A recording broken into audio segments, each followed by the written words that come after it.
Critical Drinker dropped a new vid. The Avatar Paradox, why nobody talks about these films. What does he have to say right now, though? That's the real question. Fast food. A quick and convenient source of calories to get you through the day. You buy it? And speaking of that, I'm gonna go get me some fast food right now. If y'all just indulge a nigga, like... You eat it and you move on with your life without wasting too much time thinking about what you just put into your body. Which is probably for the best, if I'm honest. In fact, the average American adult consumes 3 fast food meals per week. 37% of them eat it on a daily basis, and in 2023 alone, this sector was estimated to be worth almost $370 billion. Okay, so what is all this information? Are you trying to attack me, Mr. Crit? Because I don't like that on a Tuesday evening. I don't like that. Pretty much everyone can recognize the logos and the color schemes and the signature food items for all the big chains. And when you really think about it, fast food actually represents a pretty big part of our culture. But ironically, it contributes almost nothing to it. Well, apart from obesity, heart disease, and type 2 diabetes. He's out of line, but he's right. I mention all of this because the other day I was looking through the list of upcoming movie releases for the holiday season, and I was struck by a sudden realization. Oh yeah, there's another Avatar movie on the way. Great. Fuck. And not just on the way either. It's almost here, in fact. We're barely a month out from the release of what could be one of the biggest movies of all time. Adjusted for inflation, the first Avatar movie brought in more than $4 billion at the global box office, and the sequel was the 3rd highest grossing movie of all time. But here's the funny thing, no one seems to give a shit. There's no anticipation, no fan theories and speculation, no rumours or news coverage hyping the film up. Nobody's buzzing about the return of beloved characters or worried about which ones might survive the next movie. Nobody's putting out lore videos and theories about the mysteries of Pandora and where this epic adventure might be heading next. For a You want to know why? I feel like it's because, like how many people mentioned in the past, Avatar, it got most of its fan base out of the fact that it was like a next generation movie. Okay, they were doing things that people at the time weren't doing in terms of CGI and cinematography, and it was just treated as like this overarching big scale like spectacle, something that you have to see. It was almost like a once in a lifetime thing. And then obviously we didn't have no sequels until like, when was the other sequel? It was like what, 2 years ago? Nothing came out until like 2 years ago. So we're looking at that movie, we're thinking like, oh, it's a one-off, no sequels. But you have to remember, we're in a time period where people just make remakes upon remakes and sequels upon sequels for movies that either don't deserve or don't need the extra chapters. And this universe, as much as I like it, it's kind of one of those universes where it's like, I could have just dealt with the first movie because I liked the first movie. I still didn't watch the second. I gotta watch the third, the fourth, obviously when they come out and stuff. But James Cameron trying to make like a complete universe out of this is very odd. Like, it's kind of weird.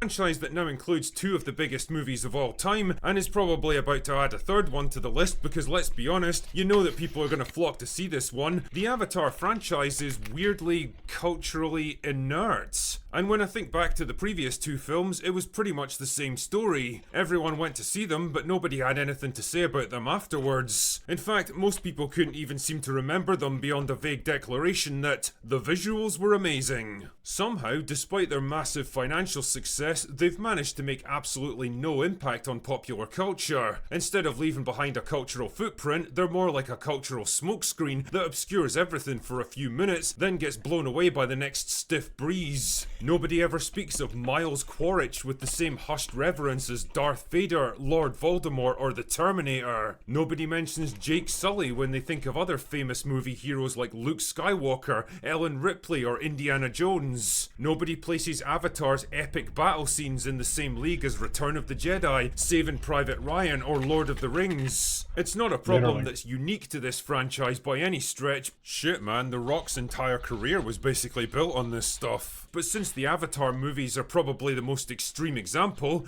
I'm henceforth going to dub this the Avatar Paradox. Yes, yes. So why does it happen? How can movies that are so big and Yes, yes. successful have so little lasting impact? Well, maybe it's time we find out. And just to be clear, I'm not making a let's shit on the Avatar franchise kind of video. I'm doing this because I actually think this is an interesting cultural phenomenon that says a lot about the state of modern filmmaking, and I want to try to understand it a little better. So, let us see if we can unravel the Avatar paradox together, shall we? So, part one effort. Let's see what Crit is gonna like try to level this into. Part 1. Effort. Well, one thing I can't accuse these movies of is lack of effort. James Cameron's a notoriously committed, hard-driving director who puts 100% into everything he does and expects Literally. the same of everyone around him. Literally, nigga is in his 80s right now, bro, and he's still committed into giving us 4 films for this, you know, this series that he has. Often to the detriment of his cast and crew. But looking at the behind the scenes footage and all the interviews with everyone involved, you can tell that they really worked hard to produce the best technically made film that they could.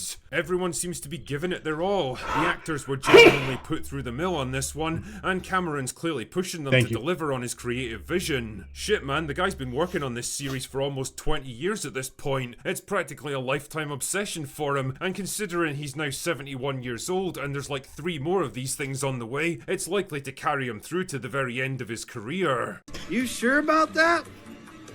You sure about that? And don't get me wrong, Are you I sure about absolutely that? respect a man with a passion for his craft. The thing is, all that effort doesn't necessarily translate into what you see on screen in this case, because what you see on screen is like 95% CGI fakery with all the baggage that comes along with it. People just aren't impressed or captivated by that kind of thing anymore, because they've seen it a million times before in a million other movies and video games. And well, it brings me on to my next point. Part 2, Spectacle. Whatever else you want to say about them, the Avatar films are definitely good-looking beasts. They're extremely technically accomplished movies, and you can see why the first one captivated everyone's attention back in 2009. James Cameron had always pushed the limits of filmmaking technology throughout his career. He did the same thing with Avatar, and well, the results speak for themselves. There had literally never been anything quite like that movie, and so people flocked to see it for the novelty and spectacle alone. The problem is that spectacle without substance is like dating a really hot girl with no personality. It gets old real fast, and once those good looks start to become familiar and mundane, there's not much to keep you hanging around. No.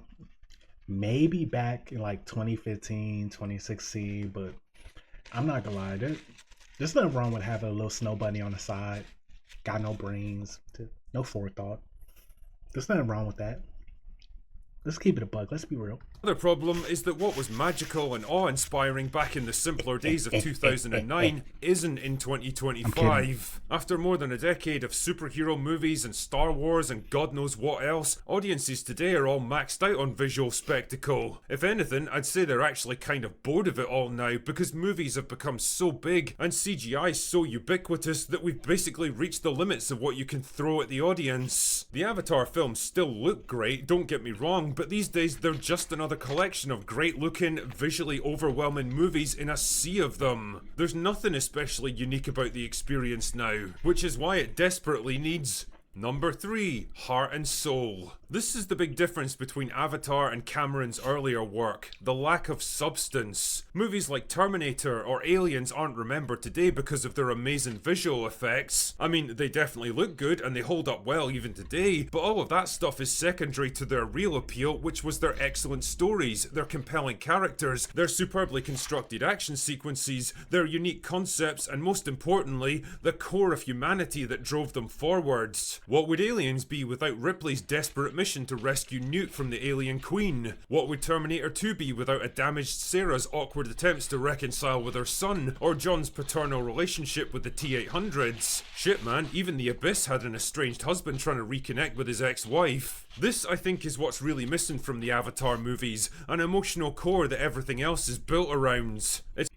I think that's lost. And not lost in the sense of what he's making. I mean lost in translation when it comes to us as a human race. The heart and soul of the film is there. It was there with the first film. But you know the ironic part about the first film release was? It's like people were only mentioning two different things. One, the visuals, it was stunning. For the time period, it's like, wow, this is amazing. 3D, I get to watch this in 3D. Beautiful peak. Just pure cinema. And then the second thing is people knocking the plot, saying like, well, me as a human, I would not betray my human race to become a part of this species. Yeah, fuck these blue people, these blue monkeys. Yeah, these blue people, like, yeah, they're just pieces of shit. That's basically how this started to just pan out for the Avatar series. And then honestly, adding another film to it where people are already alienated and feel some type of way about the plot, even though the plot isn't too crazy and too far off and too far-fetched. I just think people's mindscape and their like overall like mentality towards these things is weird and warped.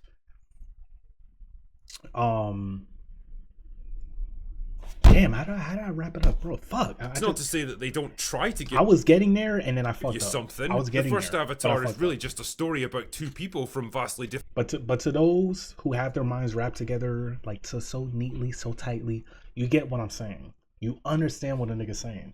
Lahi, fuck. cultures falling in love in the middle of an epic conflict. The second movie is about those same people trying to hold a family together in the middle. Avatar is really just a story about two people from vastly different cultures falling in love in the middle of an epic conflict. The second movie is about those same people trying to hold a family together in the middle of another epic conflict. Not exactly groundbreaking stuff, but whatever. The difference is that they, and the characters that make them up, feel like they were injected later into a story that had already formed, instead of being the emotional core that everything else was built around. The result? They come across as obligatory rather than unique, like some mandatory checkbox that had to be ticked to justify everything else that happens in the movie. And as for the characters themselves, well, they're not exactly gripping individuals. I don't feel much of anything for Jake and Neytiri because when you get right down to it, they're just not particularly interesting people. Neytiri's the stereotypical noble savage with a vaguely sympathetic attitude towards the protagonist, and that's it really. Jake is just a stock soldier guy who starts to question his loyalties when he gets a taste of that blue ass. He doesn't have much in the way of personality, drives, charisma, unique strengths or weaknesses, and well, he's not helped by a pretty anemic performance from Sam Worthington. There's a reason that guy's career failed to launch 15 years ago, and it's not for lack of opportunities, trust me. Add all these problems together, and the characters at the core of Avatar are really just stock archetypes built to service the plot. Their relationship lacks any weight because the audience can't get all that invested in them, and so there's no drama or urgency to the story because for the most part nobody really cares whether they live or die. It all comes back to that spectacle over substance problem that I mentioned earlier. For all the work and technical skill that went into them, the Avatar movies lack the one thing that made so many of Cameron's other movies so memorable: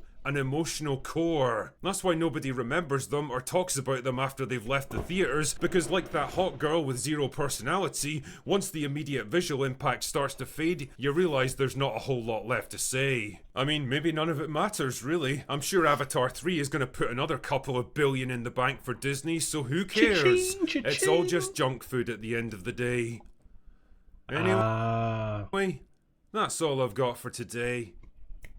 Go away now. Go away now. I see what he did right there, bro. W critical drinker. The way he just wrapped that together and everything is just like a beautiful bow. I love this ugly ass British motherfucker. I love him. So now